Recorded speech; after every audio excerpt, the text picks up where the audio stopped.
2003 সালে চ্যাম্পিয়ন হওয়ার পর দুইবার সাফ টুর্নামেন্টের আয়োজক হয়েছিল বাংলাদেশ, কিন্তু সেই দুবারের একবারও শিরোপা পুনরুদ্ধার করতে পারেনি লাল সবুজ দল।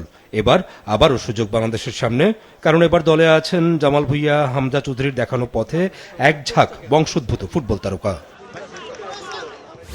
সাফ চ্যাম্পিয়নশিপে এবার গ্রুপ প্রতিপক্ষ হিসেবে ভুটান ও শ্রীলঙ্কাকে পেয়েছে বাংলাদেশ। ভুটানে হওয়া সাফের ড্রতে বি গ্রুপের দলগুলো হলো ভারত, পাকিস্তান ও মালদ্বীপ।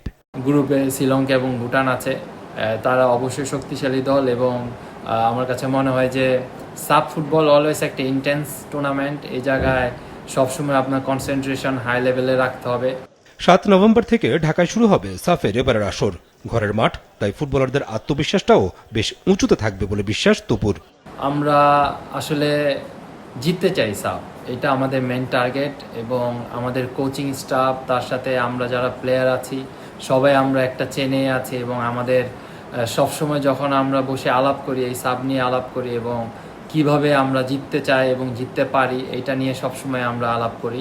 সমগ্র বাংলাদেশের দর্শকদেরকে বলবো যে আপনারা সবসময় আমাদের যেভাবে সাপোর্ট করেন, এইবার এই সাপে আমার কাছে মনে হয় আরও বেশি এক্সট্রা এফোর্ট দিবেন আমাদের জন্য এবং আমরা যে কাঙ্ক্ষিত রেজাল্ট 23 বছর আগে আমরা সাপ জিতেছি আমাদের দেশের মাটিতে, এবার আমরা সেটা আবার অর্জন করতে চাই। আমার কাছে মনে হয় সবাই যদি দলগতভাবে আমরা এফোর্ট দিতে পারি, ডেফিনেটলি আমরা এই সাপটা আমাদের ঘরেই রাখতে পারবো। এটাই আমার মেন টার্গেট।